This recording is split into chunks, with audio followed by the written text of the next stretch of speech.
Bonjour, je suis Eric Langeroux, le directeur de cet établissement.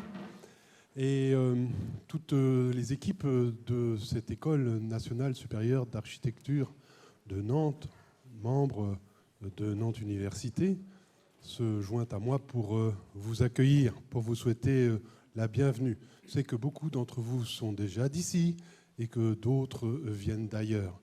Alors j'ai bien regardé le programme de cet après-midi. Je me suis rendu compte que le titre de cet après-midi, c'était une question et que dans les 5 séquences de votre après-midi, c'est aussi 5 questions. Mais j'ai trouvé que ça faisait beaucoup de questions. Mais je suis sûr que vous allez trouver de très nombreuses réponses à cette question qu'on se pose tous dans cet établissement. Comment habiter le logement de demain ? Surtout dans le contexte que vous connaissez, du nouveau régime climatique cher à notre Bruno Latour national qui vient de nous quitter. Mais en y réfléchissant, juste avant de venir, je me suis dit que peut-être la question globale de cet après-midi, c'était surtout la question des relations entre l'habiter du logement de demain et l'habitabilité de la planète de demain également. Et je suis sûr que cette question va traverser vos débats. Et je vous souhaite de très bonnes réflexions, très bon après-midi, fructueuse pour tout un chacun. Voilà, je passe la parole à Philippe Martial.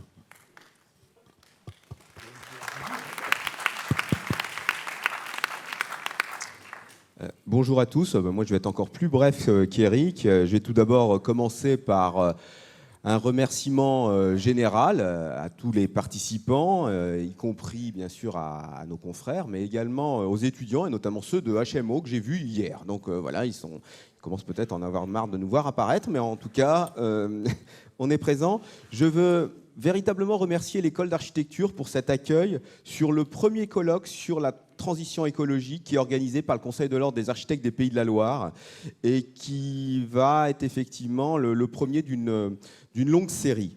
Je ne vais pas rappeler tous les questionnements qu'a évoqué Eric à l'instant, mais je pense que le questionnement sur les manières d'habiter et quelles en sont les réponses, l'architecture peut en apporter effectivement les plus pertinentes. Donc encore une fois, on sait que l'architecte est souvent malmené, incompris, ignoré. Et j'espère qu'à l'issue de la journée, on saura convaincre de manière encore plus pertinente les personnes qui n'en étaient pas convaincues jusque-là. Et je vais laisser... avant de laisser la parole d'ailleurs à mon vice-président, Pascal Fourier, je voulais rappeler que l'Ordre des architectes organise une exposition qui s'appelle L'architecture dans le bon ordre, donc au 17 rue Lanoux-Bras de Fer, qui est ouverte aujourd'hui et demain, avec un film de Pierrick Saurin qui traite avec humour notre profession, avec un côté un peu décalé. Et je pense que vous pourriez y passer beaucoup de plaisir à la visionner. Donc je laisse la parole à Pascal Fourier, donc, qui est vice-président du Conseil régional de l'Ordre des architectes des Pays de la Loire et dont la vice-présidence est liée à la transition écologique. Je vous remercie. Merci Philippe. Moi, je vais rajouter des questions aux questions.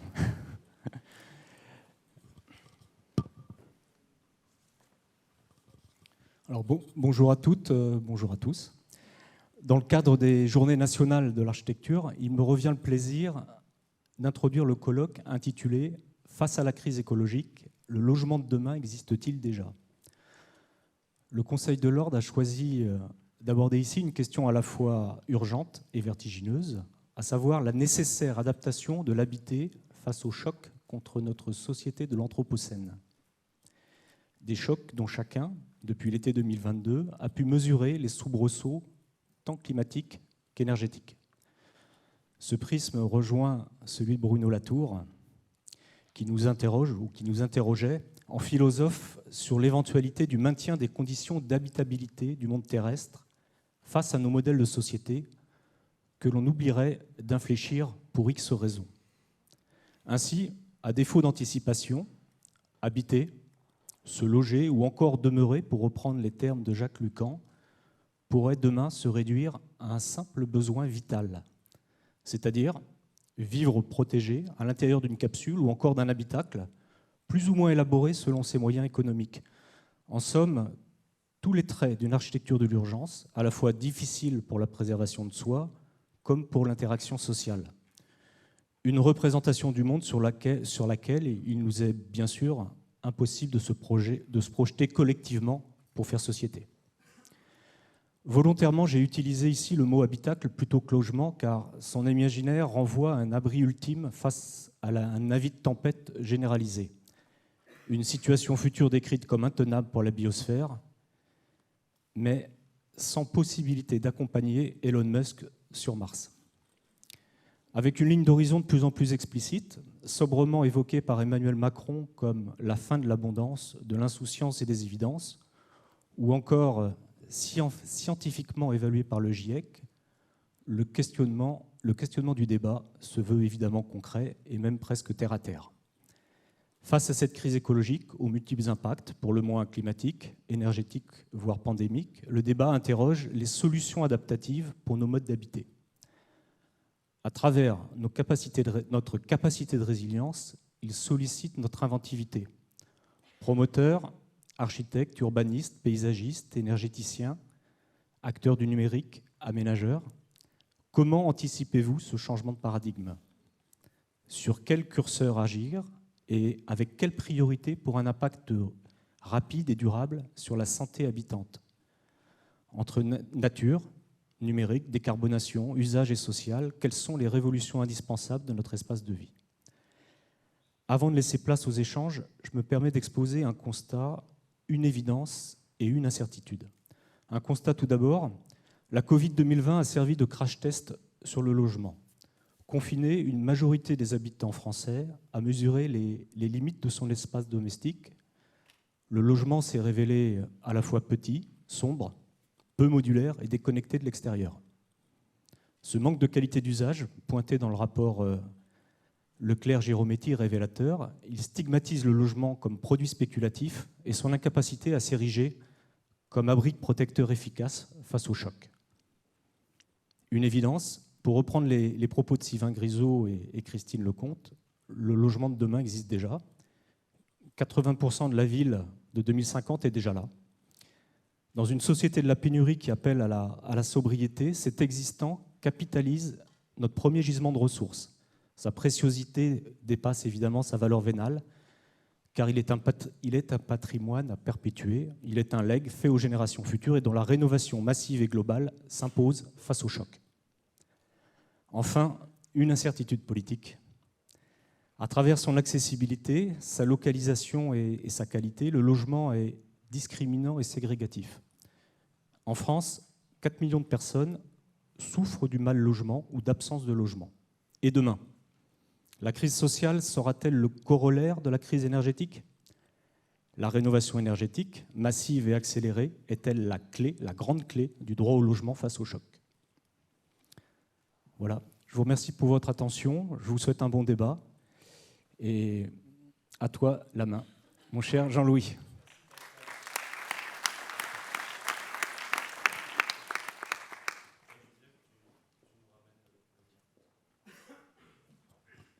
Merci Pascal. Jean-Louis Violo, je suis enseignant ici et je vais animer cette demi-journée de débat. Je suis sociologue et je me suis longtemps intéressé au logement, ayant travaillé au sein d'un laboratoire dont c'était un des axes de recherche majeurs au laboratoire ACS avec Monique Heleb, aujourd'hui à la retraite. Nous allons donc passer une demi-journée ensemble autour de cette question dont tu as posé les jalons, en effet, Pascal. Quelques mots pour raconter comment les choses se sont préparées. Nous nous sommes rencontrés dès janvier. C'est donc une initiative de longue haleine, au fil de réunions régulières, donc avec Élise Gastineau, Gaël Denumeau qui est venu nous rejoindre et Pascal Fourier qui vient donc, Pascal, d'introduire nos débats. Au début, nous avons commencé en effet sous l'auspice du confinement et de ses conséquences qui ont quand même été très frappantes. Très frappantes si on se souvient qu'un Parisien sur 9 a quitté la capitale quand même au printemps 2020, ce qui n'est pas mince, ce qui fait 300 000 personnes, c'est plus que la population de la commune de Nantes et c'est la moitié de la population de Nantes Métropole. Ça pose des questions directes aux qualités du logement et du chez-soi tel que les gens peuvent l'expérimenter. Dès lors qu'on les a condamnés à rester chez eux, ils sont partis. C'est quand même... On dit souvent qu'on vote avec les pieds, mais en tout cas, c'était un révélateur assez troublant. On a même entendu une enquête de l'INSEE en mai 2020, mais qui n'a pas donné beaucoup de suite, à 450 000 départs de Paris. Ensuite, donc, on a commencé les hospices, notre réflexion sur ces hospices-là, en nous demandant où ces gens étaient-ils allés et pourquoi. On a parlé d'exode urbain, donc on était en janvier, on s'est demandé si notre région en était le réceptacle ou non. Et puis très vite, on s'est dit qu'il y avait des vases communicants entre les villes et que peut-être que c'était le succès de la petite grande ville à venir. Saint-Malo plutôt que Rennes, Saint-Nazaire plutôt que Nantes. Et ce système de vases communicants, jusqu'où irait-il? Et quelles questions posait-il au logement? Des questions notamment très pratiques. Une pièce en plus. Longtemps, on a dit « Ah, quelle bonne idée, la pièce en plus ». Et puis après le confinement, on s'est dit « Oui, ça commence à devenir urgent, ce type de dispositif. Les terrasses, les balcons, les prolongements, les loggias. Ah oui, ce serait bien si on pouvait en faire plus, mais ça devient d'autant plus urgent lorsque les gens sont condamnés à rester dans leur logement, du fait de ces phénomènes de confinement. Nous étions en janvier. En mars, un homme passablement agité a décidé seul d'envahir son voisin et s'est posé la question des ressources assez vite, dans le cadre de notre réflexion. Et puis nous avons vécu, comme chacun sait, un été. Alors Bruno Latour aurait dit un terrible, magnifique été. Il avait fait une tribune dans Le Monde à ce sujet-là il y a près d'une décennie déjà. Nous avons vécu un fantastique et terrifiant mois d'août, puisqu'aujourd'hui ce n'est plus une bonne nouvelle lorsque les températures dépassent 30 degrés, et nous savons que nous aurons malheureusement à nous confronter de plus en plus à ce cas de figure-là. Voilà, pour tresser à grands traits le fil de notre réflexion. Alors je ne veux pas dire par là qu'on a été forcément des oiseaux de mauvais augure, en clair qu'on aurait porté la poisse, puisque de toute façon ces événements-là nous dépassent, mais tâchons d'en discuter entre nous. Au début de cet après-midi, je vais laisser chacun d'entre vous se présenter en quelques mots, et puis ensuite mon voisin, mais il n'y avait rien de prédestiné à ce qu'il soit mon voisin, mais prendra la parole pour commencer. J'ai une ou deux questions à lui poser que nous avons évoquées au téléphone ensemble pour préparer ce débat. Donc bonjour, moi je m'appelle Florent Turc, je suis directeur opérationnel d'une structure qui s'appelle Loire-Océan Développement et qui est une SEM, Société d'économie mixte, de la métropole, outil opérationnel pour mettre en œuvre la politique de la métropole sur les questions du logement, mais aussi sur des sujets économiques et aussi du coup aujourd'hui des questions environnementales et écologiques. Petite précision qui peut vous intéresser, j'ai j'ai un diplôme d'architecte, à l'époque ça s'appelait DPLG, et je suis aussi un ingénieur. Bonjour, je m'appelle Gaëlle Pigné, je suis paysagiste conceptrice et gérante de la société MAP Paysagiste. On est une agence de 4 personnes basée à Nantes, créée en 2003 maintenant. Et on travaille de différentes manières sur des projets d'urbanisme, d'espace public, mais aussi en rapport avec le logement, certains équipements. Et on réfléchit beaucoup avec différentes personnes à la manière dont on peut envisager des meilleures conditions pour les uns et les autres. Bonjour, donc, je suis Angélique Chaudemois, architecte et enseignante à l'école d'architecture de Clermont-Ferrand. L'agence est une toute petite agence. Elle s'amuse à livrer des bâtiments toujours dans on va dire dans l'objectif d'améliorer encore et encore les conditions de production, l'énergie.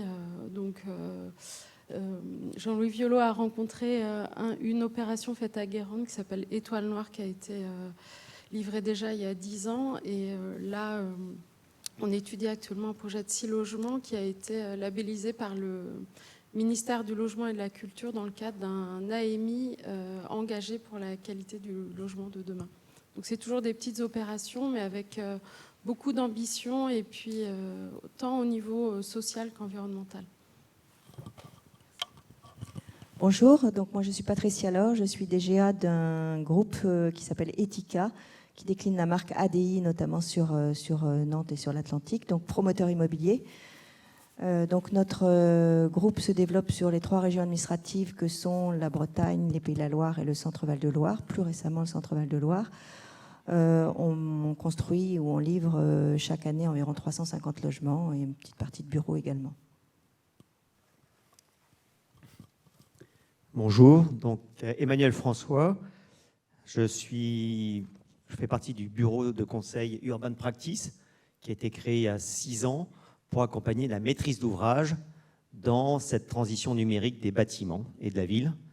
Moi-même, je suis aussi à l'origine de la création de l'association Smart Building Alliance for Smart Cities que j'ai fondée il y a 10 ans avec cette vision qu'il fallait combiner transition numérique et transition environnementale et que pour répondre aux défis actuels, où la réponse aux défis actuels passait par repenser nos usages et l'usage des bâtiments et des villes. Voilà. Donc j'en suis là aujourd'hui et j'ai quitté la présidence de la Smart Building Alliance cet été pour me consacrer à un sujet qui me paraît encore plus important, qui est la gouvernance de la donnée.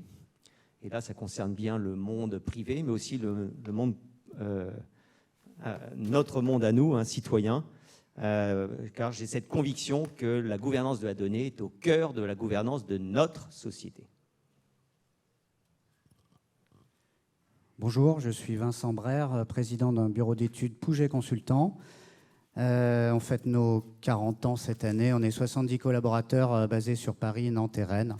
On intervient donc principalement sur les questions d'énergie, de carbone, d'environnement au sens large, sur aussi bien la construction neuve que la rénovation, et aussi bien en mode opérationnel auprès des équipes de maîtrise d'œuvre qu'en conseil, en AMO, en recherche et développement, pour essayer de diffuser ou de développer des nouvelles solutions un peu innovantes pour décarboner nos villes le plus vite possible. Voilà. Merci beaucoup. J'avais un doute sur le micro, mais il fonctionne bien. N'hésitez pas à intervenir en prévision, levez la main et puis on ira vers vous. J'essaierai de repérer tous ceux qui se seront manifestés au fil de nos échanges, qui doivent être le plus vivants possible, donc il faut que le micro tourne. Donc, je m'adresse à mon voisin, et pas par facilité, puisqu'on a évoqué ensemble cette idée de la construction. Vous êtes aperçu dans les présentations de chacun qu'il faut construire. Oui, il faut construire, certes. Et cette salle est remplie d'acteurs du monde de la construction, certes. Mais c'est un peu comme... soviétique, des chiffres, ça me fait penser à un jeu télévisé, peut-être que les plus jeunes d'entre vous n'ont pas connu, mais c'était le million. C'est un peu ça le logement, il faut construire, et puis on construit jamais assez. Et lors de nos échanges préparatoires, vous m'avez dit, oui, alors pour qui on construit? En effet, ça c'est la question qu'on peut se poser, et puis vous m'aviez dit, il faut appuyer sur les bons curseurs. Et j'ai retenu un mot, où mettons le bon euro? Oui, merci. Peut-être deux mots, effectivement, ce sont deux grandes questions qui nous animent au quotidien dans notre boulot. Comme donc, je l'ai dit, on est un outil opérationnel au service de la politique de la métropole. Donc la question, c'est toujours ce que vous faites, vous aussi, en tant qu'architecte, c'est reposer la question, la reformuler pour le rendre les choses concrètes et opérationnelles demain, et aujourd'hui et demain. Et du coup, la question du logement, c'est évidemment pour qui on construit. Aujourd'hui, dans la métropole, quelques chiffres, et je ne vous encombre pas longtemps avec ça, mais c'est important d'avoir une idée. Il y a 350 logements aujourd'hui sur l'ensemble de la métropole, des 24 communes. Et aujourd'hui, le PLH, donc le plan local de l'habitat, qui détermine le nombre de logements qui doivent être construits pour répondre au nombre d'habitants et au développement de la métropole, c'est à peu près 5000, enfin c'est 6000 le PLH, mais globalement, si on arrive à en construire 5000 aujourd'hui, tous les ans, on est content. 3500, et Eric me dit dernièrement. Donc vous voyez qu'on est très en dessous des chiffres du PLH. Donc vous faites un calcul rapidement pour arriver à 350. Je suis à 5000 logements par an, c'est 70 ans qu'il faut pour doubler le parc. La question aussi, à peu près, donc je disais, il y a à peu près un peu plus de 9000 personnes nouvelles dans la métropole aujourd'hui par an. 9000 personnes, c'est, vous imaginez, un TGV rempli de personnes avec leurs bagages tous les 3 semaines qui arrivent à Nantes, plein, et il faut, où est-ce que je me loge? Donc ça, c'est la réponse qu'il faut leur trouver. S'ils ne se logent pas à Nantes, où vont-ils? Donc c'est vraiment vraiment tout ce processus-là, sachant que la construction du logement, ça prend du temps, parce qu'on l'a vu, entre la déclinaison du foncier, de la politique, du PLU, du foncier, de l'aménageur, de l'opérateur, etc. Tout ça, c'est des dizaines d'années. Donc il faut réussir à anticiper tout ça avec ces questions. Et aujourd'hui, on n'avance pas avec des certitudes, on avance plus avec des doutes qu'avec des certitudes, même si souvent, parfois, il faut pousser les choses pour que ça avance. Alors, du coup, pour qui on le fait? On ne construit pas pour diminuer le CO2. Hein.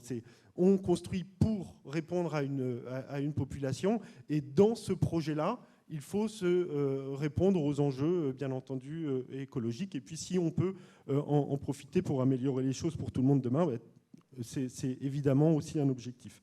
Donc, pour y arriver, sur quel curseur on appuie? Et effectivement, c'est un débat qu'on a depuis, j'ai envie de dire toujours, ça fait 12 ans que je fais ce métier d'aménageur, ça a toujours été comme ça. Où est-ce qu'on met les sous pour à la fin réussir à un objectif, à répondre aux objectifs? Mais j'ai envie de dire, aujourd'hui, ça s'est complètement exacerbé avec les différentes crises qui ont été évoquées à l'instant. Donc, aujourd'hui, on était, il y a encore quelques années, à un peu plus de 3 000 € en prix moyen, en prix de sortie de vente. Aujourd'hui, on arrive à 5 500, 6 000. Donc, c'est une explosion. Aujourd'hui, la problématique qu'on se pose depuis toujours, où on met les bons curseurs, aujourd'hui, c'est plus une problématique, c'est une urgence. Enfin, je ne sais pas, j'ai pas les termes pour utiliser ça, mais et du coup, quels sont les effets induits du mauvais curseur sur lequel on va appuyer? Donc alors je ne sais pas si tout ça je me fais comprendre, mais la question aujourd'hui, les sous, on les met. Donc ça, c'est effectivement un vrai enjeu. Il faut pas. Et alors après, j'ai plein de messages. Il ne faut pas qu'on sépare la qualité environnementale et de la qualité architecturale, puisque j'entends ça, oui, mais c'est l'un ou l'autre. Non, c'est une bonne architecture, c'est une architecture qui est contextuelle, qui est de son époque. Donc il faut faire avec. Voilà, bon, après, voilà mon introduction, en fait, ce que je voulais dire en intro. Après, si je peux avoir la parole, je serais ravi de continuer sur des choses. Que ça tourne. Et on a les sources qu'on peut. Au début de la semaine, la directrice générale de Nexity est passée au petit quotidien de Yann Barthès. Et elle a regretté, qui a failli donc être notre première ministre, mais bon, on n'est pas ici pour refaire l'histoire, qui regrettait amèrement que l'âge moyen de la première acquisition reculait sans cesse et qu'aujourd'hui il était passé à plus de 37 ans.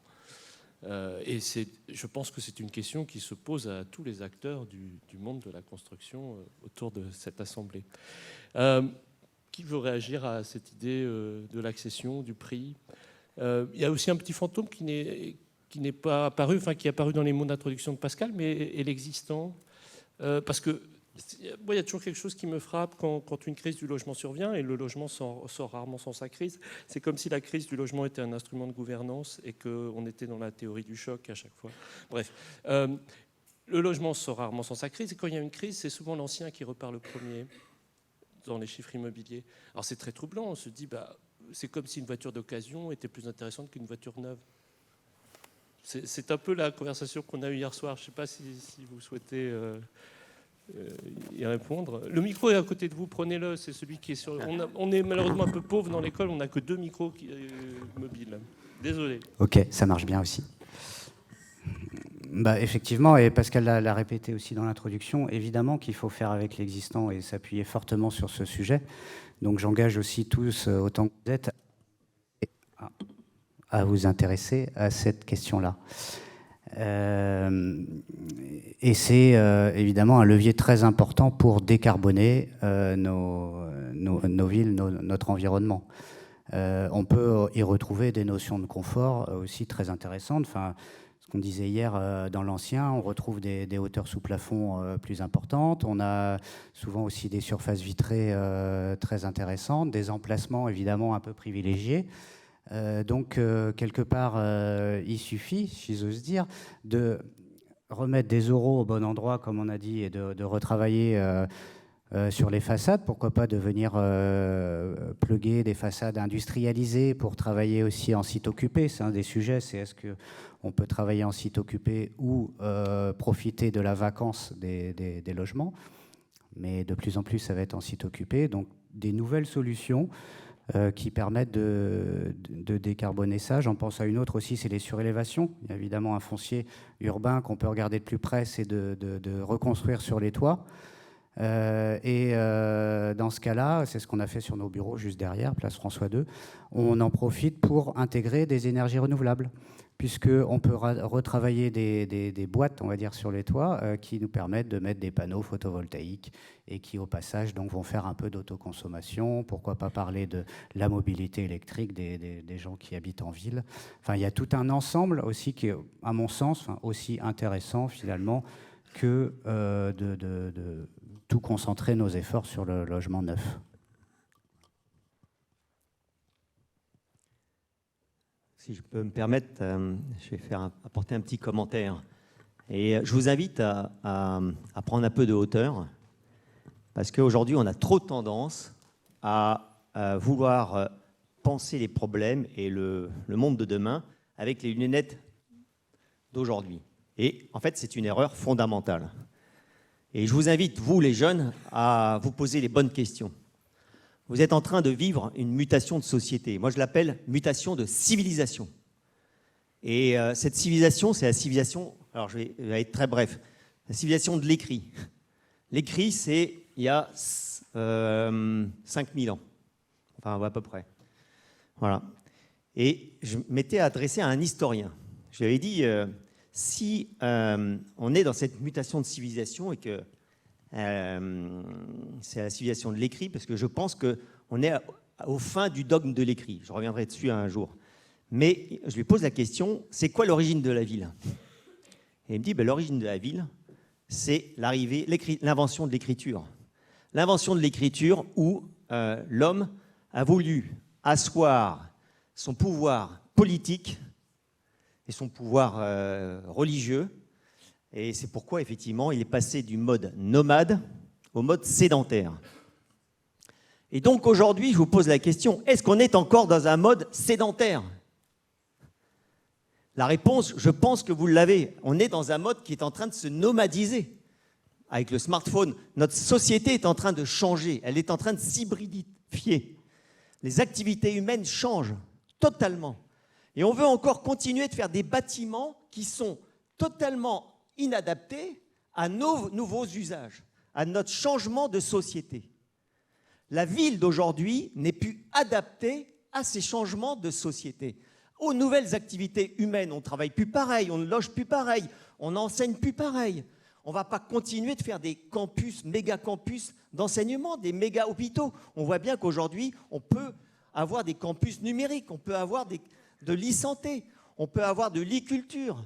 On fait du travail. Donc, vous voyez ce que je veux dire. Et le logement, c'est pareil. Oui, mais justement, on avait eu un peu cette conversation au téléphone. Et alors, pour répondre ensuite à la question du prix, eh bien, si on passe sur une politique de l'usage, pour répondre à une politique de l'usage, où on dissocie la propriété de l'usage. Alors qu'aujourd'hui, effectivement, on est très lié à la propriété. Mais si on dissocie la propriété de l'usage, qu'est-ce qui est en train de se faire dans l'industrie automobile? Sachez-le.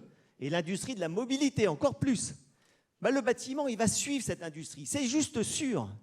Oui, mais lorsque nous avions évoqué ces choses-là ensemble, j'avais un point de vue un peu différent, dans le sens où le logement réunit tous les archaïsmes aussi de l'être humain, les fondamentaux. Se reposer, se ressourcer, manger, dormir, et se reproduire.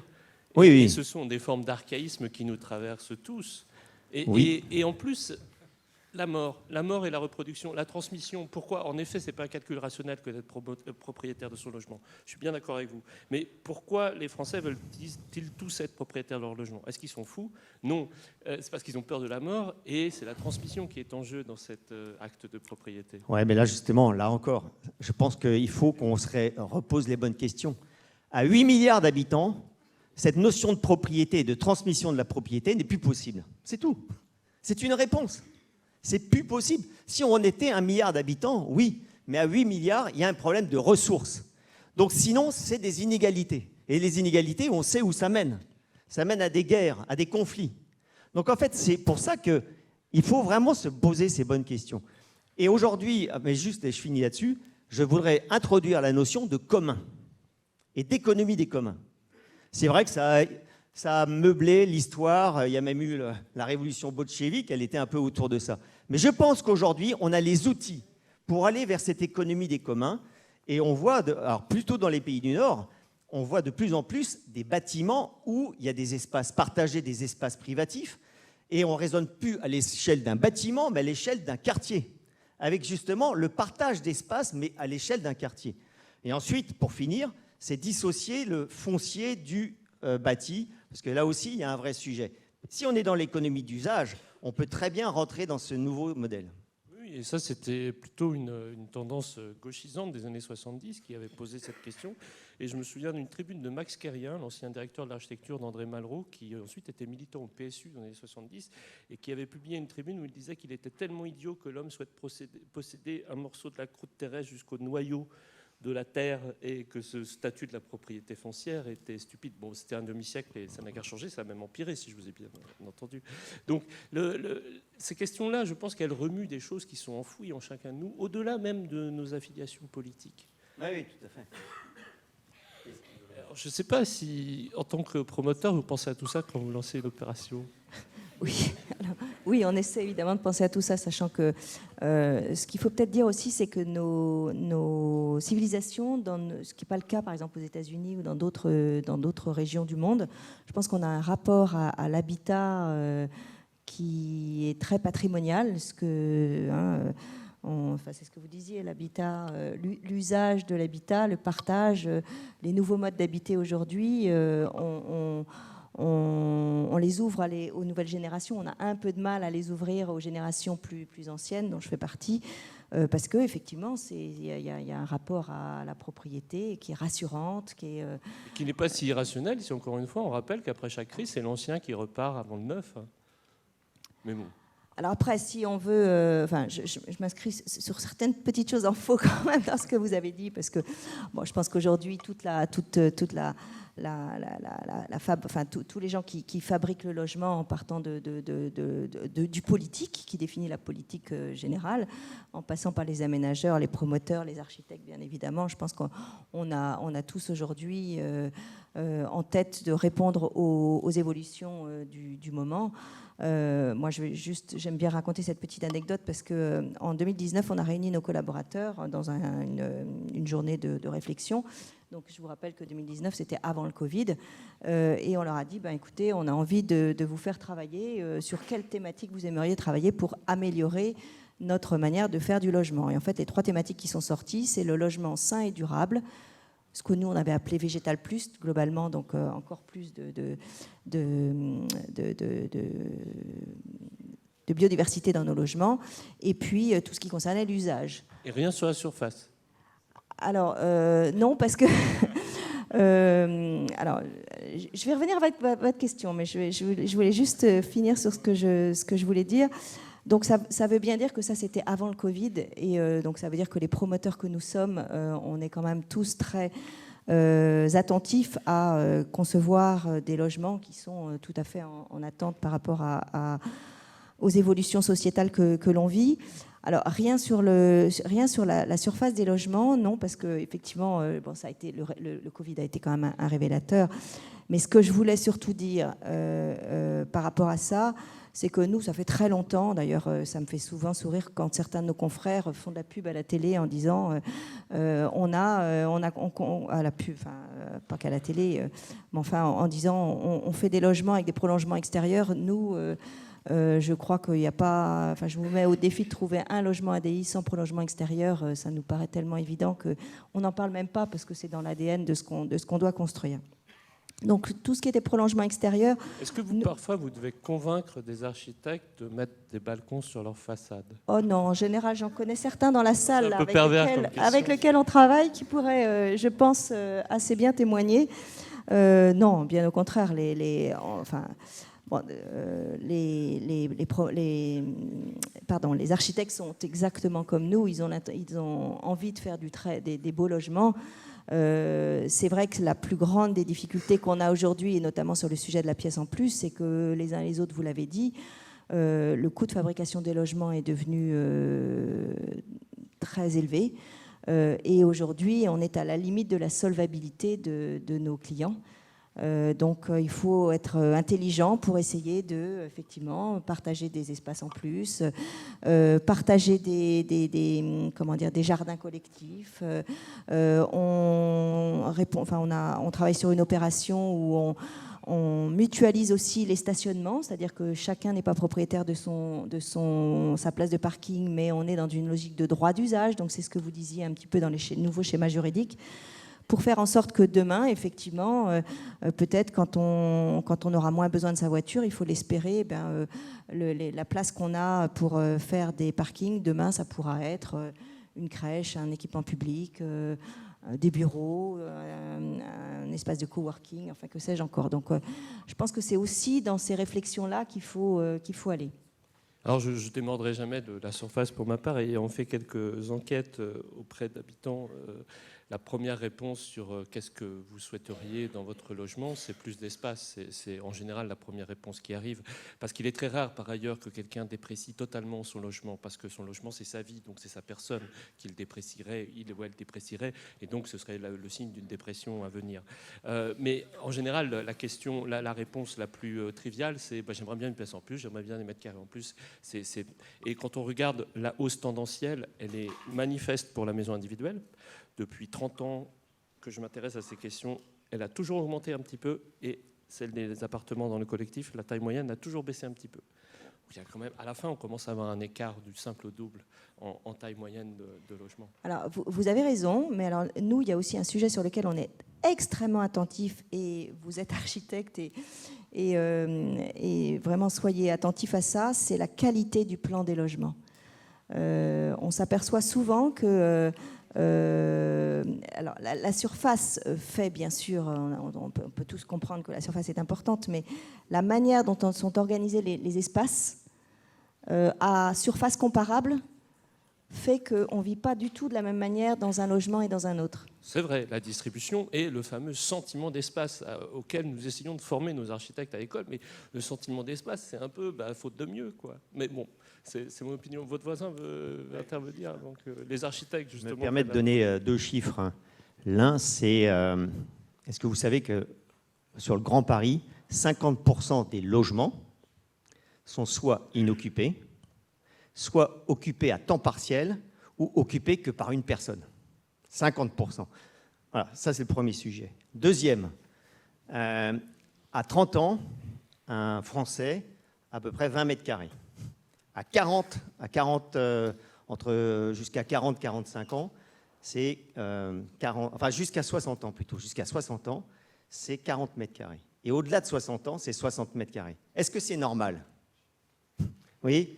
Donc, vous voyez, en fait, on a une double problématique. Et ce qui montre bien qu'aujourd'hui, cette notion de superficie, elle est anachronique, elle va à contresens. Donc, en fait, il y a des nouveaux modèles à inventer, parce qu'on voit bien qu'aujourd'hui, ce modèle tel qu'il est aujourd'hui, il ne répond pas aux problématiques sociales.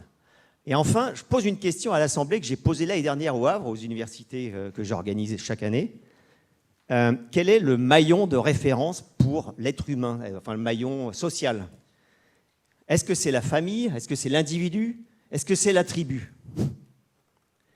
Moi, j'ai posé cette question et on m'a remercié de l'avoir posée parce qu'effectivement, c'est plus si évident que ça soit la famille. Pour moi, c'est effectivement c'est une évidence parce que je suis cette génération qui a vécu avec une famille. Mais aujourd'hui, vous, les jeunes, est-ce que c'est encore cette référence-là? Est-ce que vous vous positionnez à 30 ans, à 40 ans, avoir 3 enfants, être avec le même mari, voilà, ou la même femme? Je ne sais pas, je n'ai pas la réponse, mais c'est vous qui allez l'apporter. Parce que c'est vous qui allez forger ce logement demain dans lequel vous allez habiter. Bon, Angélique, tu vas en profiter pour raconter comment tu as conçu l'Étoile Noire.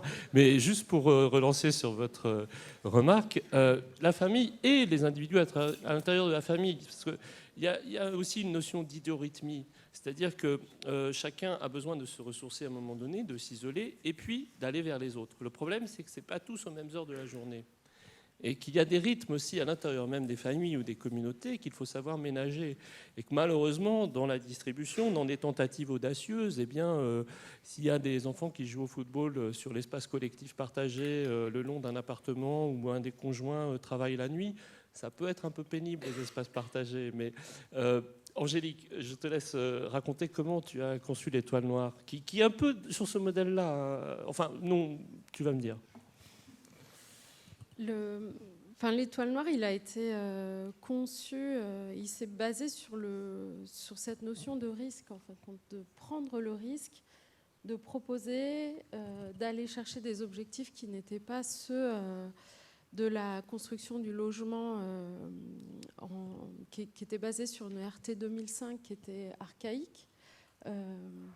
Et sur une opération immobilière privée, il a été pris le risque d'aller chercher le Graal du bâtiment énergie positive. C'était un petit peu ce qui émergeait à ce moment-là. Et donc la maîtrise d'ouvrage a pris ce risque-là de tenter cette réponse, de faire que le logement ici à Guérande produit plus d'énergie qu'il en consomme. C'est sur la douce métaphore des paludiers de Guérande, puisque c'est au bord, Étoile Noire a été construit au bord des marais salants. Avec des matériaux qui rappellent les salorges. Oui, et l'idée, c'était vraiment de tester, de tenter, d'expérimenter la question du logement sur des questions énergétiques, mais aussi sur des notions de densité. Moi, j'étais jeune architecte, pour le coup, et le cahier des charges était celui-là, n'était pas un cahier des charges quantitatif. Juste la demande a été que cette opération devait être une opération blanche, mais aussi économiquement viable pour les locataires, c'est-à-dire pas des logements trop chers ni technologiquement trop compliqués à vivre. Donc moi j'ai épluché un peu tout ce qui se faisait en la matière en termes de d'effinergie, minergie qui arrivait de Suisse. Mais avec la conscience qu'on n'était pas des Suisses et qu'on n'était pas en Suisse. Donc il fallait réinventer le système. La chance qu'on a eue, c'est de partir sur une base de hangar agricole qui était, en termes de coefficient de forme, déjà une base hyper optimisée et qui était un hangar qui déjà qui faisait sens dans l'histoire du village. Et petit à petit, notre bureau d'études nous a suivis sur cette question de risque, du risque de la densité, du risque d'amener le ballon thermodynamique qui était déjà quelque chose d'assez innovant.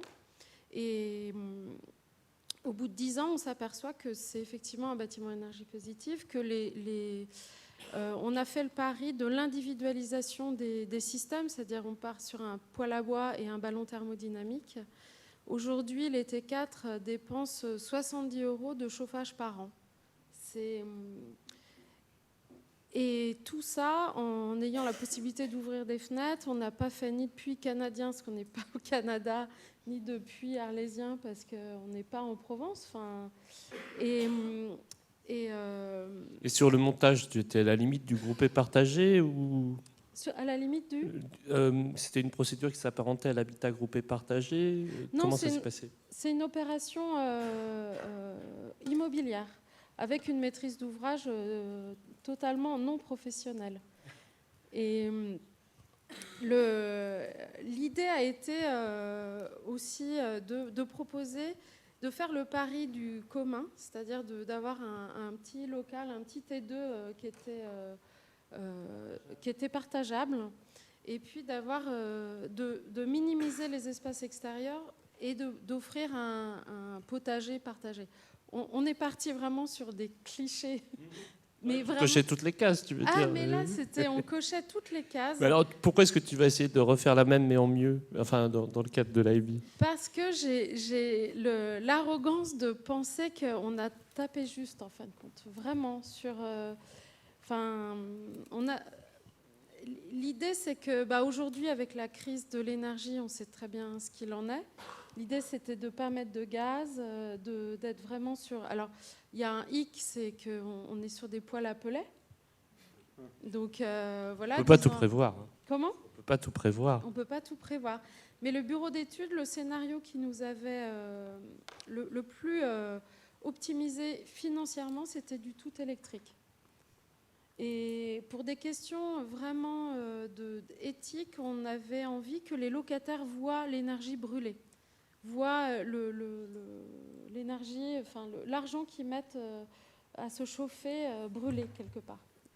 Et aujourd'hui, si on était en tout électrique, vraiment, on n'aurait aucun souci d'approvisionnement et il y aurait vraiment une... Donc le petit X, c'était qu'il y a 10 ans, la question du biosourcé, elle était pas du tout, les filières n'étaient pas du tout aussi bien mis en place. Il y avait déjà beaucoup de risques pris de la part de la maîtrise d'ouvrage. On ne pouvait pas, financièrement, il fallait que l'opération se tienne. Et aujourd'hui, avec cette même maîtrise d'ouvrage qui s'est constituée en association, on fait la même opération et puis on ajoute encore des graines de risque quelque part, où on a envie de revaloriser l'eau grise dans des WC à eau, de proposer des urinoirs pour des économies d'eau. La question de la RE 2020, on s'en saisit, les architectes, on est en capacité de faire. Si nos donneurs d'ordre nous invitent à le faire. Je pense que techniquement, notre public saura prendre la mesure. On a des bureaux d'études magnifiques qui nous accompagnent. Ce n'est pas du tout là-dessus qu'on va innover. Mais par contre, à Guérande, dans le cadre de l'AMI, alors la maîtrise d'ouvrage, je ne veux pas que j'en parle, mais moi j'aime penser qu'on va récolter l'urine dans ces bâtiments, puisque l'urine devient la première source de phosphore qui est en train de s'épuiser. Donc ce n'est pas du tout rentable parce que le logement, sur cette question du gisement de l'urine, il n'est pas très adapté, mais on va le faire. L'idée, c'est de massifier dans le cadre de 6 logements et de 90 mètres carrés de logements, de locaux partagés, c'est de massifier des questions d'économie d'eau, des questions de réemploi, ce qui est très compliqué au regard des bureaux de contrôle. Mais le parti que j'ai pris en tant qu'architecte, c'est d'emmener mes maîtrises d'ouvrage à innover petit à petit, de mettre des graines un peu alternatives par rapport à la conception classique du logement. Je reste convaincue qu'il faut mettre cet euro-là qu'on se partage. Oui, parce que c'était au fond, on en revient. Dans la maîtrise d'œuvre, s'il vous plaît. Moi, sur la question on est prescripteur, nous, en tant qu'aménageurs, assez souvent auprès d'architectes, de promoteurs, d'opérateurs sociaux ou d'habitat participatif. La question aujourd'hui, on a toujours envie, effectivement, d'innover, de pousser les curseurs. Et je pense que c'est notre rôle de pousser ces curseurs aussi pour pouvoir aller plus loin. Moi, la question néanmoins que je me pose, c'est quand on pousse un curseur, alors je suis désolé de raisonner comme ça, mais c'est aussi un peu de dépenses potentiellement. Évidemment, on est pour. La question, c'est est-ce qu'aujourd'hui, on fait assez d'évaluation de ce qu'on pousse comme sujet ? C'est-à-dire, quand on sort un peu du cadre, et moi j'encourage tout le monde à sortir du cadre, à essayer des choses, à explorer, à avoir un regard à 360, à être contextuel, à regarder tout ça. Mais je pense qu'une fois que c'est fait, on n'analyse pas assez ce qui est fait pour pouvoir justement capitaliser sur les bons retours, pour vérifier. Parfois, ça arrive aussi de se tromper. Si l'étoile noire était une réussite et que vous êtes tombé juste, c'est parfait. Je pense qu'il y a eu d'autres expériences qui ne sont pas tout à fait tombées justes. Moi, pour des expériences, tenté parfois du passif, où il y a eu plein de soucis, parce qu'en fait, on a construit un thermos, et que derrière, ça a posé des questions de condensation, de plein de sujets. Donc, comment on capitalise, et comment on capitalise collectivement? Parce que l'enjeu, il n'est pas que chacun, de son côté, fasse sa petite expérience. Pardon, c'est pas du tout réducteur. Je pense qu'il faut tester ça, il faut tester, mais il faut derrière faire remonter l'info, faire capitaliser sur tout ça, s'améliorer collectivement sur ces questions. Alors, il y a deux façons de voir les choses. C'est-à-dire qu'à l'heure actuelle, on est quand même dans une urgence. Alors, les chiffres sont entre 3, 10, mais il y a quand même une urgence. L'architecture, le monde de la construction a une certaine inertie et une expertise sur laquelle on peut se baser. Donc, il faut vraiment ouvrir On est en capacité, j'ai le sentiment, de moins en moins se tromper, et il faut le mettre en œuvre de plus en plus rapidement. On a des bureaux d'études qui ont maintenant 40 ans d'expertise derrière. Concernant le récit collectif, cette AMI est d'une intelligence, je pense, incroyable, dans le sens où ils ont sélectionné 97 opérations sur le territoire. Mais ils en ont financé beaucoup moins.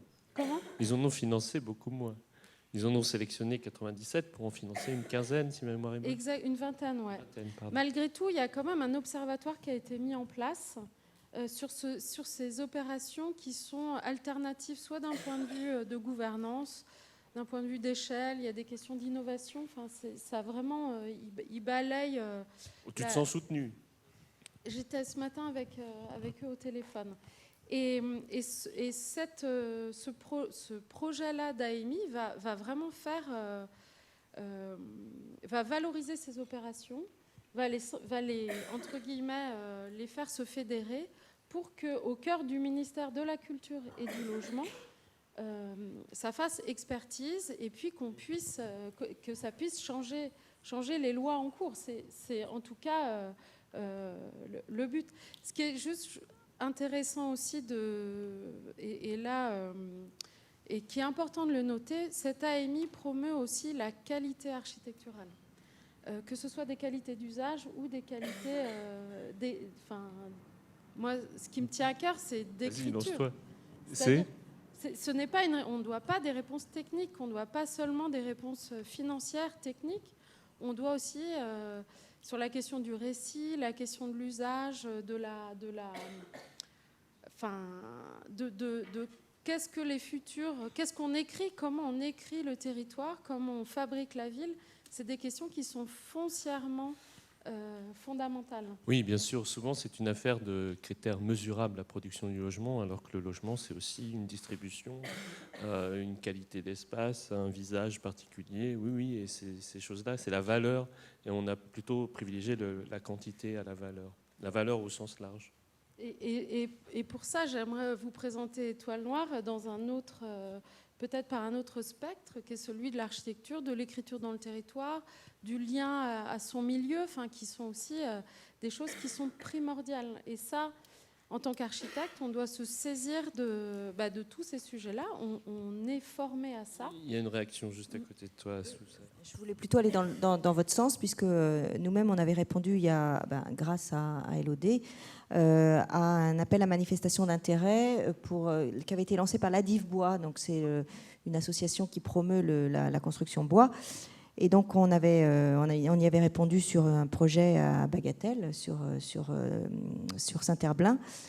Et on est allé jusqu'au bout de l'exercice. Je crois savoir, en tous les cas, il y avait une autre tour en bois qui avait fait l'objet du même appel à manifestation d'intérêt à Angers, qui malheureusement n'a pas pu être construite dans une logique complètement en bois, comme nous on a pu le faire. Et je trouve que c'est assez intéressant malgré tout, même si c'est innovant, même si on ne gagne pas d'argent, même on en perd sur cette opération, pour être tout à fait honnête, mais on fait aussi avancer le schmilblick.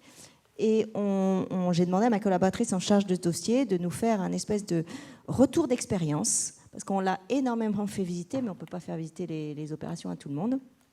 Et on est en train de faire un retour d'expérience pour faire comprendre à tous ce que ça implique, ce que ça a comme avantage, ce que ça a comme inconvénient, ce qu'il faut prendre en charge ou en compte comme sujet technique qu'on n'avait pas forcément pris en compte. Et pour autant, c'est un projet qui est plutôt assez qualitatif, puisque ça a quand même fait l'objet de 2 consultations, une dans le cadre de l'ADIF Bois et une dans le cadre d'une consultation lancée par LOD. Donc voilà, en matière d'architecture, je pense qu'elle est assez qualitative. Et pour finir sur ce sujet-là, je trouve que ce qui va être mis en place par un autre aménageur de la collectivité, donc Nantes Métropole Aménagement, qui est en cours là actuellement de lancer une consultation sur la zone de Pierremille-les-Îles, et qui justement nous invite à travailler sur des filières pour faire en sorte que une fois qu'on aura mis en place ces projets, on puisse faire progresser les filières, obtenir les ATEX, etc., pour faire en sorte que justement ce qui est aujourd'hui de l'ordre de l'expérimentation devienne finalement de l'ordre de l'industrialisation. Pas directement à ce que je viens d'entendre, mais peut-être en réflexion, ensuite de réflexion par rapport à la contextualisation de la production du logement. Puisqu'on on entend beaucoup parler de la ville et des villes, et moins de la campagne en fait. Et moi je travaille dans le cadre de mon activité, je travaille sur pas mal de plans guides de centre-bourg en campagne, parfois à 1 heure de route de Nantes, donc les gens passent beaucoup de temps dans leur voiture pour venir travailler à Nantes, à Saint-Nazaire.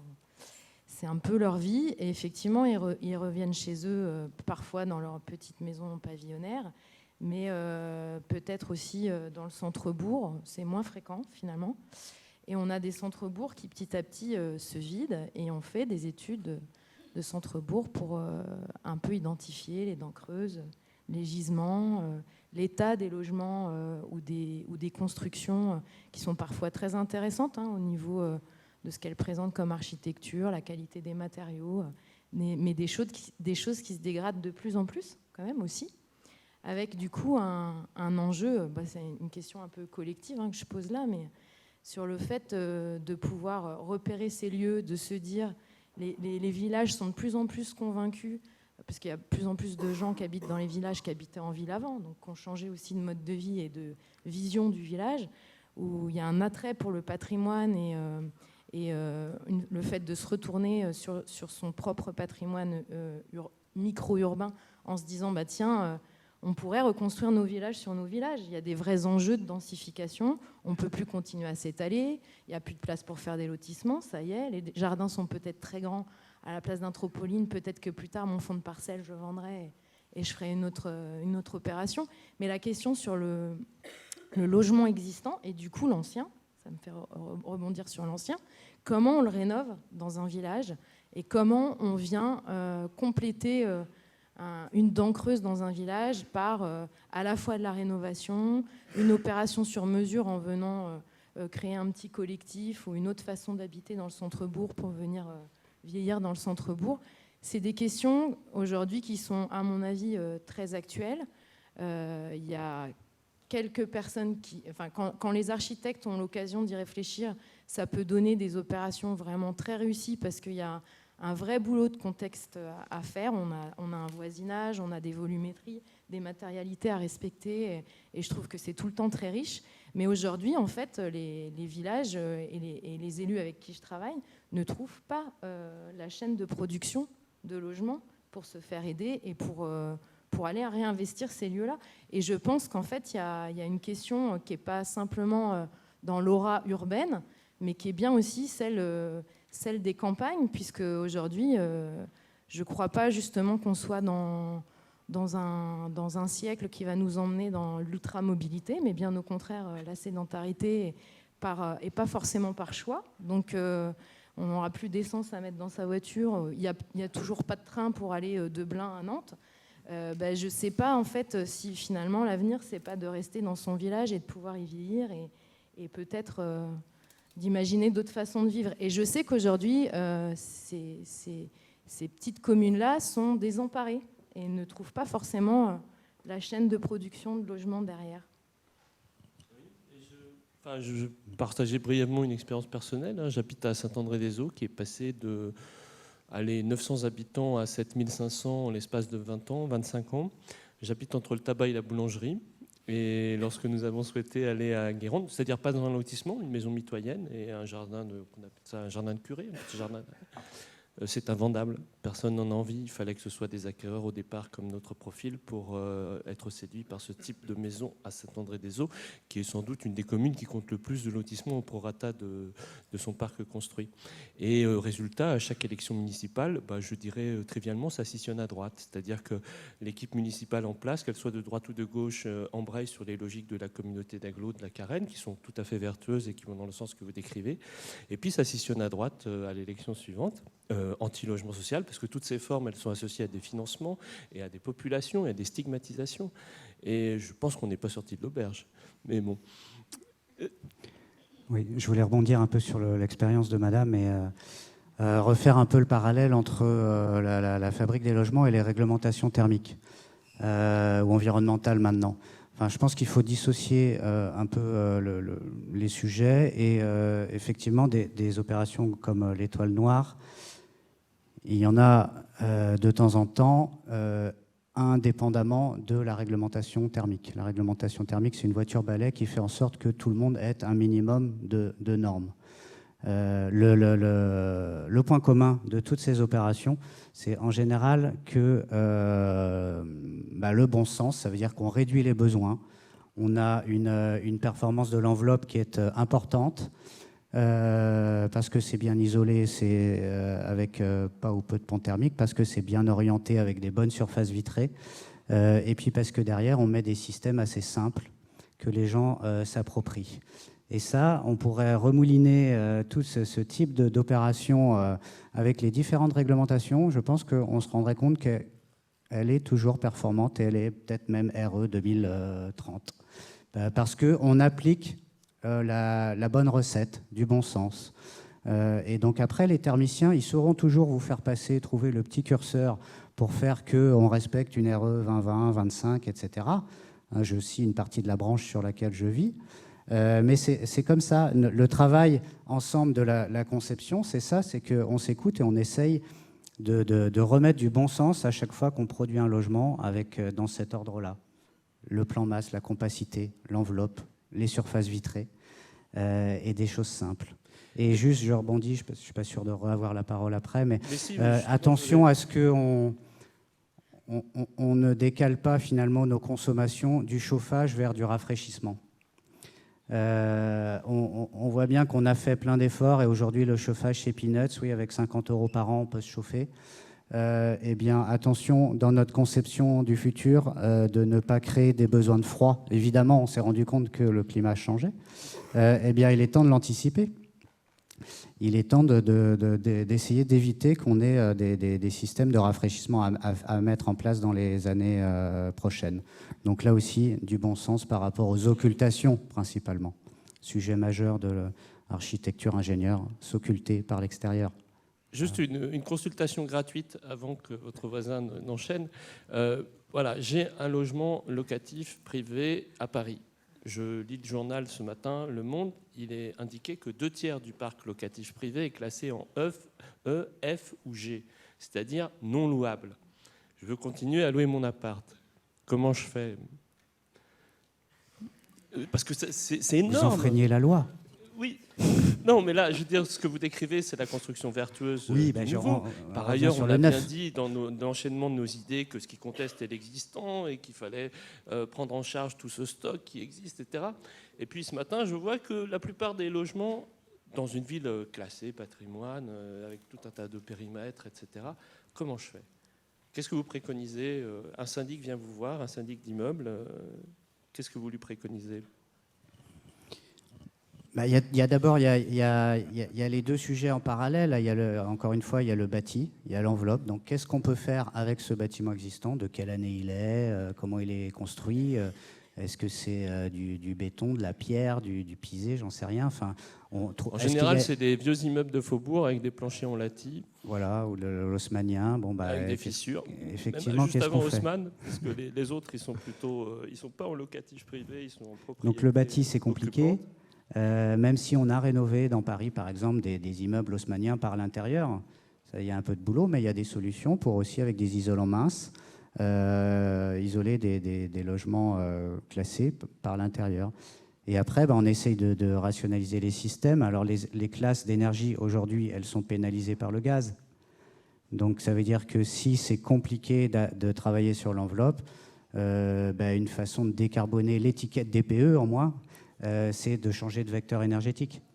Donc de voir si on peut installer de l'électrique, une pompe à chaleur, ou si on peut se raccorder à un réseau de chaleur qui entre-temps a été tiré ou passe pas très loin. En fait, on changera peu la forme extérieure du bâtiment. Et comme vous l'avez dit, des fois c'est compliqué.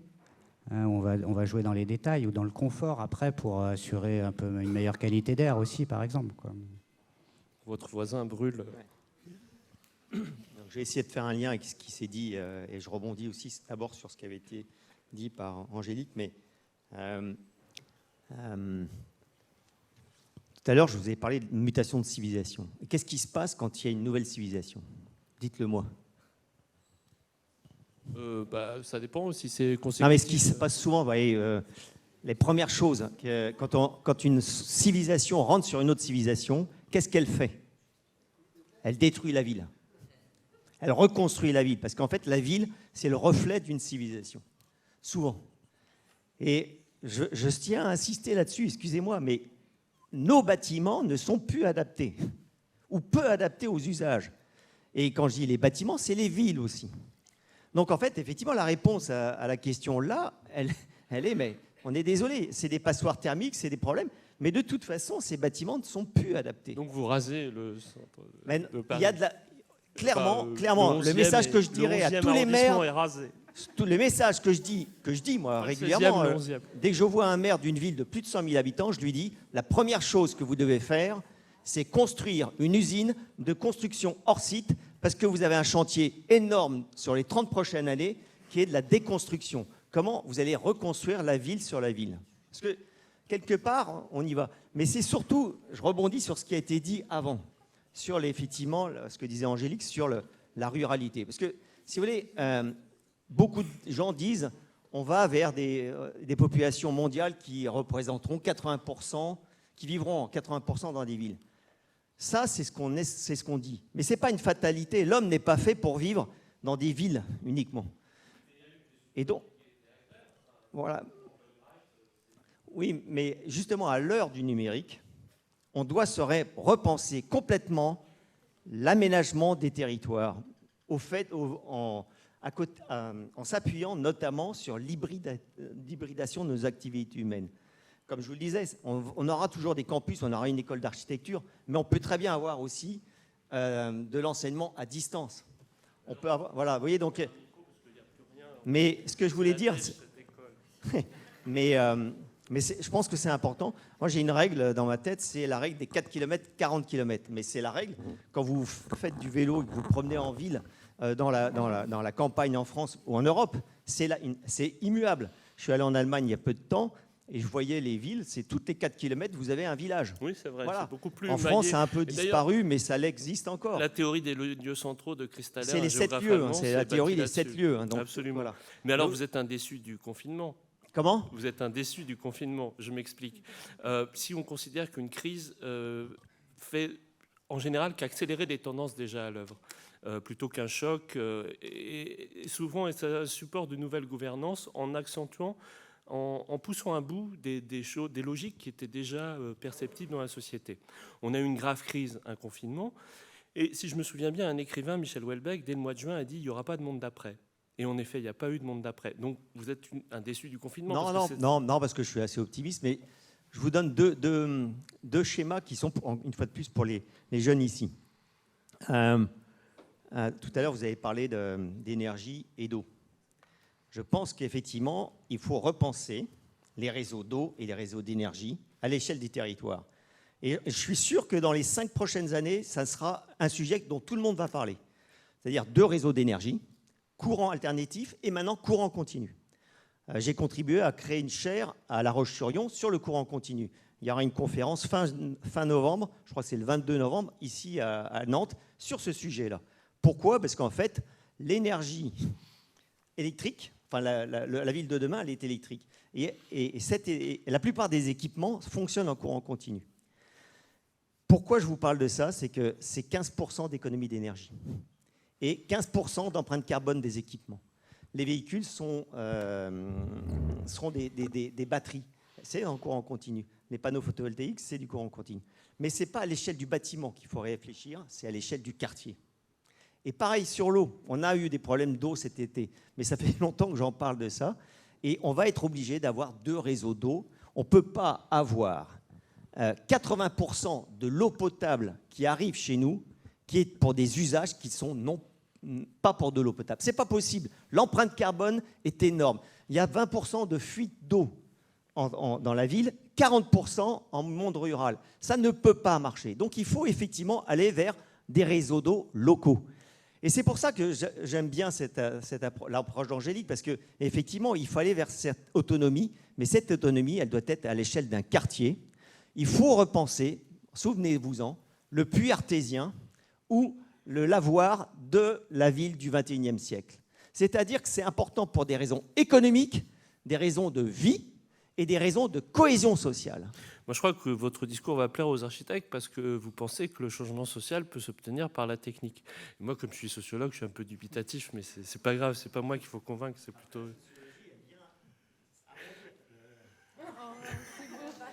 C'est le lubrifiant social. Angélique? Moi, je vais convoquer feu Bruno Latour, effectivement, qui posait cette question de où atterrir. Et à travers les différentes interventions, ce qui, effectivement, apparaît, enfin, en tout cas, logique, c'est la question de la situation. Un projet est toujours situé par rapport à un existant. Ce que propose Bruno, oui, Bruno, et par la transformation, une transformation est toujours située. Oui, tu veux dire que tu ne pourrais pas faire ça ailleurs. Oui, ça, c'est... Exactement. Et cette situation-là, elle pose forcément la question de l'échelle, c'est-à-dire à quelle échelle on transforme, à quelle échelle on vit. Et c'est la question que pose Bruno Latour quand il parle est-ce qu'il y a un retour en arrière qui s'opère peut-être sur la low-tech ou alors on fonce vers l'industrialisation. Ouais. Mais il y a un gros problème derrière tout ça. Et là, je pense que notre collègue promoteur a dû se poser la question. C'est-à-dire qu'à trop situer une opération et à trop prévoir à l'avance des usages plausibles qui peuvent en être faits pour un type de population donnée, c'est invendable pour d'autres. Comment tu fais? Enfin, quand vous montez une opération, il y a une limite à la définition des usages possibles. Alors, déjà, quand on monte une opération, on essaie de la contextualiser. On l'a dit, tout le monde l'a dit, mais ça paraît tellement évident. Je vous oublie pas. Non, c'est jamais trop tard. Non, mais je vous ai interrompu. Non, vous prendrez la parole. Donc, on essaie effectivement de contextualiser l'opération pour y faire un programme. Vers quelle population qui vont être nos futurs habitants. Donc voilà, et ça c'est extrêmement important. Moi j'ai souvent coutume de dire à nos collaborateurs, mais est-ce que tu as envoyé le programme à l'architecte? C'est quoi? Enfin, est-ce qu'on et on le voit, et souvent on le regarde avec la direction commerciale, c'est-à-dire les gens qui vendent nos logements derrière, pour justement que le programme soit bien adapté au contexte dans lequel on est. Et puis après, on a aussi, mais on est loin d'être les seuls à le faire, on travaille aussi beaucoup dans des logiques de concertation pour faire en sorte que, par exemple, quand on a, vous disiez tout à l'heure que c'est important d'avoir des espaces communs, donc on crée de plus en plus d'espaces communs sur nos opérations et on on fait de la concertation derrière. Donc, quand on a suffisamment de gens qui ont acheté nos logements, donc de nos clients, et donc à un moment donné, quand on a suffisamment de clients autour de nous, alors c'est toujours plus facile quand on fait des opérations pour des propriétaires occupants, parce que ce sont des gens qui vont être les futurs habitants. C'est plus compliqué quand on a des investisseurs qui achètent nos logements, mais quand on a des propriétaires occupants, on les réunit à un certain stade et on leur demande, voilà, on a prévu un espace commun, on a prévu un jardin, on a prévu un budget pour faire des aménagements, mais qu'est-ce que vous voulez en faire ? Donc voilà. Là, c'est du velours, pour ainsi dire. C'est du velours de monter une opération avec des futurs propriétaires occupants. J'imagine que c'est pas la majorité des opérations auxquelles vous avez affaire. Détrompez-vous. Ah oui. Non, détrompez-vous. Et on évoquera ce sujet-là tout à l'heure avec l'agence EO et avec Éric Gérard qui ont justement tenté des opérations de ce type-là. Vous vouliez... Alors, enfin, vous pouvez prendre la parole. Et alors, j'avais vu une autre main se lever à côté. Ou peut-être il y en a d'autres, c'est le moment. Oui, là-bas. Et puis aussi à côté. Donc... Pardon, juste, je me permets, je voudrais revenir sur une petite chose qui a été abordée tout à l'heure. On parlait donc des anciens logements, enfin en tout cas de raser des villes pour reconstruire pour les nouvelles civilisations, détruire pour reconstruire. Je ne suis pas du tout d'accord avec vous. Et je crois qu'on l'a cité, on l'a cité un petit peu avant. On a bien dit que l'architecture de demain, en tout cas notre habitat en 2050, ça serait 80% de ce qu'on a actuellement dans les villes. Et je crois que justement, nous, architectes, on devrait être formés de plus en plus en fait, à réhabiliter, restaurer les structures existantes déjà dans les villes et dans les communes. Moi, je travaille actuellement dans une agence, je suis accompagnée d'un architecte du patrimoine, je restaure beaucoup. Et en termes de qualité, de confort thermique, acoustique, tout ce que vous voulez, les conforts qu'on exige aujourd'hui dans les constructions neuves, je crois qu'il n'y a pas mieux en fait que ce que nos ancêtres nous ont cédé. Je ne sais pas si vous avez déjà été dans des logements, enfin les logements de vos grands-parents, quand vous alliez leur rendre visite quand vous étiez petit. Est-ce qu'à un moment donné, vous avez eu froid ? Est-ce qu'à un moment donné, vous étiez dans l'inconfort ? Juste, on a utilisé des matériaux nobles. Non mais je fais débat, c'est le but. Bon, le confort thermique prête à débat. Mais alors ça dépend de l'année de construction de la maison, mais je vais vous dire que en tout cas tout ce qui était construit avant le 20e siècle, on a compris ce que vous vouliez dire. Voilà, on est quand même sur du confort par la matière qui a été utilisée, le matériau qui a été utilisé à l'époque. Aujourd'hui, on a aussi des systèmes sans avoir forcément à plaquer une énorme couche d'isolant pour réussir à isoler un peu plus des bâtisses anciennes si c'est pas suffisant. Mais de venir plaquer des choses contemporaines sur un bâtiment ancien, c'est pas forcément une solution parce que le matériau réagit pas comme il faut avec les matériaux d'aujourd'hui. Ok. Bon. Alors, j'ai pas dit qu'il fallait raser les villes. Excusez-moi, j'ai pas dit ça. Loin de là. J'ai dit qu'il fallait repenser. Il y avait beaucoup de déconstruction. Mais simplement, si je peux me permettre juste de répondre quand même à votre remarque, parce que on a trop tendance aujourd'hui, parce qu'en fait, voilà, il y a la crise énergétique, donc on n'est que sur l'énergie. Mais l'énergie, c'est juste un sujet. C'est pas le sujet central. Hier, j'étais dans une société de Nantes qui s'appelle VMI, qui fait de la ventilation par insufflation et qui est sur la qualité de l'air. Mais la qualité de l'air, on n'en parle pas. La législation n'a pas changé depuis 1983. Mais en fait, on se rend compte aujourd'hui que c'est un vrai sujet. C'est un sujet qui est majeur. Et le jour où chacun aura une information en temps réel et tracée sur l'année, sur la qualité de l'air de l'espace où il vit, il se dira, mais attends, c'est pour ça que je suis malade ou c'est pour ça que je suis bien. Mais aujourd'hui, on n'a pas cette information. On commence à mettre un petit peu des capteurs de CO2, des capteurs de CO2 dans les crèches, dans les écoles, mais pas encore dans les logements, ou très peu. Mais le jour où vous allez le connaître, vous allez comprendre ce qui vous arrive. Les logements BBC où on met 3 enfants dans une pièce où il n'y a pas d'aération, est-ce que ça, c'est normal ? C'est pas normal. Alors bien sûr, c'est isolé thermiquement, mais c'est pas normal. Vous comprenez ça ? Donc la qualité de l'air, c'est un sujet. Ensuite, il y a beaucoup de logements qui aujourd'hui sont mal positionnés. Et donc il y a des gens qui sont obligés de prendre leur voiture 50 km, 100 km, parce qu'en fait le logement est trop cher. Mais est-ce que c'est viable ? C'est pas viable. on a créé une société avec des ghettos. Excusez-moi, on a ghettoisé nos villes, on a ghettoisé le territoire. Et ça, je suis assez radical là-dessus. Non, mais on a, enfin, là, et en fait, il faut changer ces ghettos, il faut réaménager, il faut repenser l'usage des bâtiments. La ville n'a sans doute jamais été autant ségrégée, mais c'est Venise qui a inventé le ghetto au XVe siècle. C'est Venise qui a inventé le ghetto, la reine des villes au XVe siècle. Et tant qu'il y aura la rente foncière, de toute façon, il y aura une tendance à l'homogénéisation sociale. Je veux dire, vous êtes vraiment révolutionnaire, mais pourquoi pas vous suivre? Mais il faut abolir la rente foncière. Dans ce cas-là, il faut abolir le marché foncier. Hein? Parce que, de toute façon, et les sociologues l'ont très bien montré, les quartiers les plus homogènes sont les quartiers de riches. Pourquoi? Parce qu'il faut payer un droit d'entrée de plus en plus élevé pour y entrer.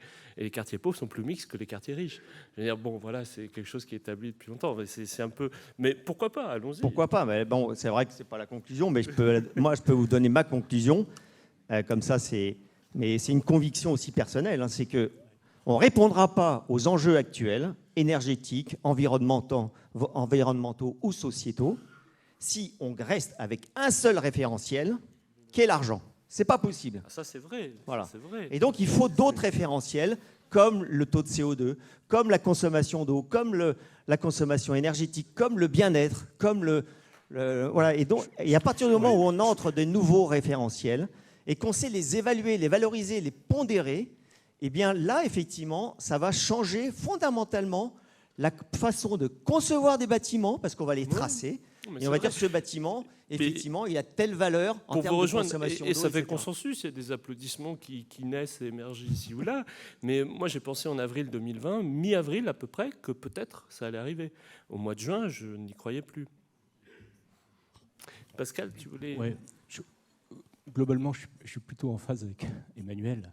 Enfin, en tout cas, la question qui nous est posée au vu des enjeux, je rappelle, hein, c'est que dit le logement de la crise écologique 2050, décarbonation, hein, c'est l'injonction gouvernementale. Je rappelle, moi, la ville existante, je l'adore, on l'aime tous, évidemment. Il ne s'agit pas de la raser, on ne se prend pas pour Le Corbusier, en quelle année d'ailleurs. On ne veut pas raser Paris, hein, ce n'est pas le sujet. Mais... Décarbonation, tu as parlé des classes F, G.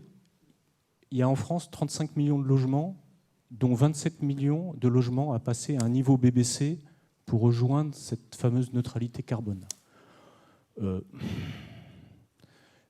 pense que Vincent, tu dois connaître il y a un taux de renouvellement, hein, je rappelle, de 1% par an à travers le neuf. Alors, c'est très bien les super projets neufs qui sont expérimentaux et qui nous poussent à travers un travail participatif, transdisciplinaire, qui nous pousse à faire évoluer le cadre bâti. C'est génial, enfin moi on y aspire. Mais c'est marginal, quoi. Je veux dire, c'est que dalle.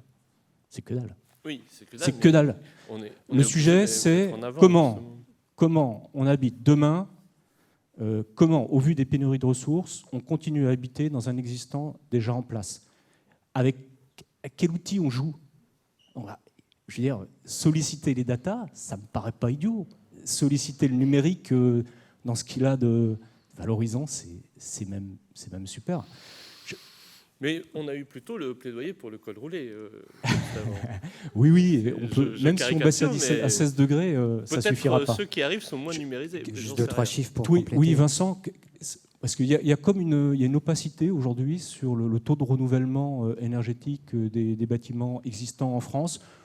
27 millions divisé par, je sais pas, il nous reste 26 ans, donc combien, 24 ans, 26 ans jusqu'en, c'est ça, 27 ans jusqu'à 2050, c'est une folie, quoi. Oui, c'est un sacré défi. C'est pas un défi, c'est pas possible, c'est pas possible. Il faut rester optimiste, mais oui. Mais à peu près pour compléter ce que tu dis, je crois qu'il y a plus de la moitié des logements qui ont été construits après la Seconde Guerre mondiale, à peu près, dans le parc, hein. Ou 47%, quelque chose comme ça. Et donc, dans cette moitié de logements, il y a la moitié qui est avant la première réglementation thermique de 1974. Donc, il y a à peu près zéro isolation, qui est tout en béton, qui est plutôt, du coup, assez facile à rénover. Et on voit bien qu'on commence par ça, dans les grands ensembles, ce qu'on appelle les cités autour des grandes villes. C'est par là qu'on commence, et c'est assez facile, là, du coup, de venir, c'est vrai, avec des solutions... radical, redonner une belle façade, une belle vie à ces bâtiments. Donc là, déjà, on aura fait un petit bout du chemin. Le plus compliqué, c'est sûr que c'est dans ce qui est avant 48, des logements qui ont un beau cachet, où là, on va se chercher un peu et on va décarboner par le système énergétique qu'on y met, quoi. Voilà. Le temps nous presse déjà.